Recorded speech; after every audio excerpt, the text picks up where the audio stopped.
Jerusalém estava cercada. Os muros que antes protegiam agora eram a última barreira antes da destruição.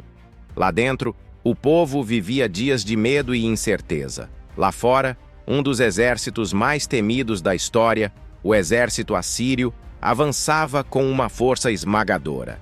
À frente deles, o rei Senaqueribe, arrogante, cruel, convencido de que nenhum deus poderia impedir sua vitória. Ele já havia destruído dezenas de cidades fortificadas de Judá. Uma a uma, as fortalezas haviam caído como peças de dominó diante de seu poder militar. E agora, seu alvo final era Jerusalém. O rei Ezequias, governante de Judá, não era um homem perfeito, mas tinha algo que o diferenciava de tantos outros reis. Ele confiava no Senhor. Quando Senaqueribe enviou mensageiros para intimidar o povo, suas palavras não eram apenas insultos contra Ezequias, eram uma afronta direta ao Deus de Israel.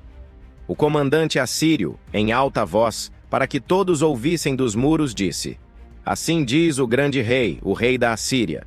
Não deixe que o seu Deus, em quem você confia, o engane, dizendo: Jerusalém não será entregue nas mãos do rei da Assíria. Você já ouviu o que os reis da Assíria fizeram com todos os outros países? Destruíram-nos completamente. E você acha que vai escapar?" Era uma estratégia psicológica. Os assírios queriam quebrar a moral do povo antes mesmo de tocar nas muralhas. Queriam plantar medo, dúvida e desespero. Mas Ezequias não respondeu com raiva. Ele fez algo que muitos líderes orgulhosos jamais fariam. Reconheceu sua fraqueza diante da ameaça. Ele sabia que, humanamente, não havia saída. Não havia força militar suficiente. Não havia aliados que pudessem salvá-los. A única esperança estava no trono de Deus. O rei, então, tomou a carta que Senaqueribe havia enviado, repleta de ameaças e zombarias contra o Senhor, e foi até o templo. Ele entrou na presença de Deus e estendeu a carta diante dele. E ali, em oração, falou com o único que poderia mudar aquela história. Senhor dos exércitos, Deus de Israel, que estás entronizado acima dos querubins, só tu és Deus de todos os reinos da terra. Tu fizeste os céus e a terra. Inclina, Senhor, os teus ouvidos e ouve. Abre, Senhor, os teus olhos e vê. Ouve todas as palavras que Senaqueribe enviou para insultar o Deus vivo. É verdade, Senhor, que os reis da Assíria têm destruído todas essas nações e suas terras, e lançaram no fogo os seus deuses, porque não eram deuses, mas obra de mãos humanas. Agora, Senhor nosso Deus, salva-nos da mão dele, para que todos os reinos da terra saibam que só tu, Senhor, és Deus. Enquanto isso, o profeta Isaías também recebeu uma palavra do Senhor para Ezequias.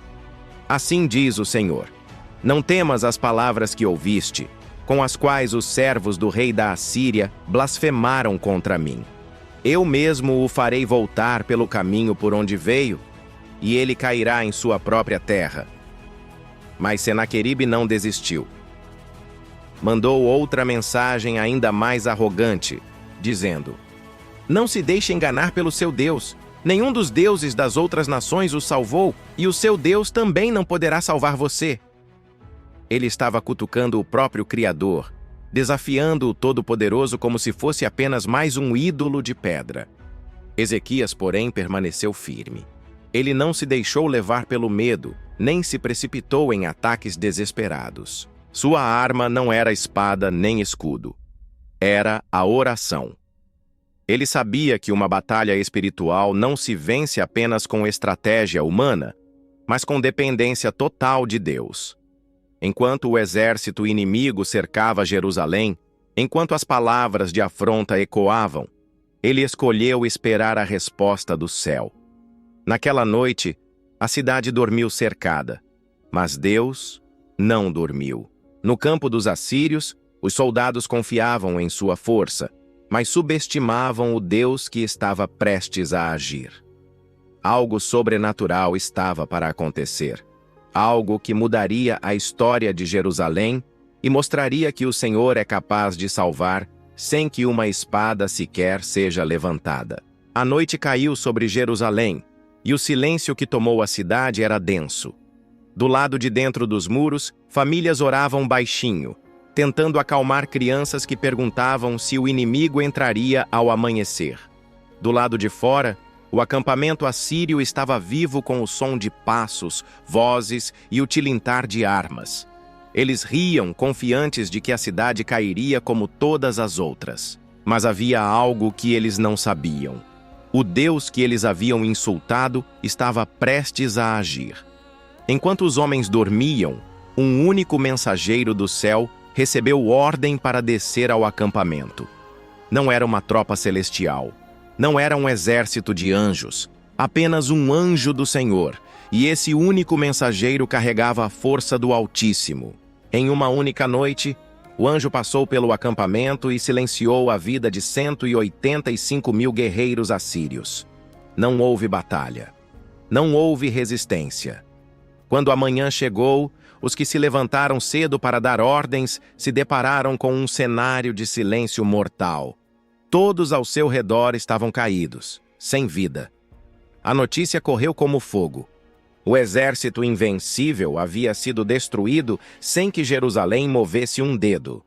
O medo mudou de lado. Agora era Senaqueribe quem tremia. O homem que ousou desafiar o Deus vivo teve de voltar humilhado para a sua terra.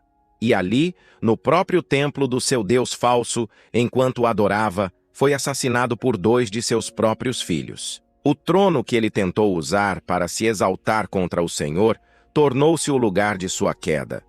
Ezequias e o povo de Jerusalém testemunharam um milagre que jamais esqueceriam.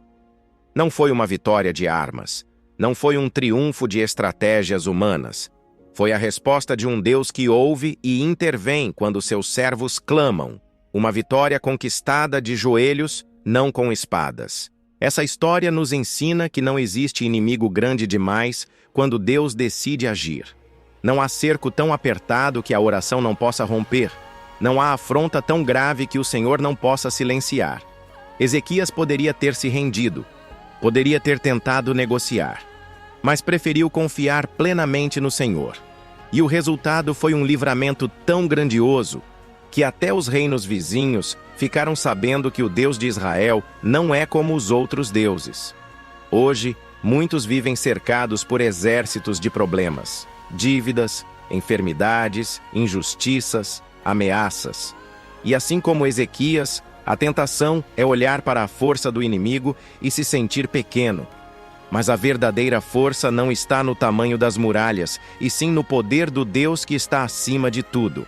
Quando você leva sua causa ao Senhor, como Ezequias fez, está entregando sua luta nas mãos de quem jamais perdeu uma batalha. Jerusalém sobreviveu porque um rei escolheu orar. Um anjo foi suficiente para derrubar o orgulho de um império inteiro. E a mesma mão que agiu naquela noite ainda age hoje, protegendo, salvando e transformando. Porque no final, o bem sempre vence o mal.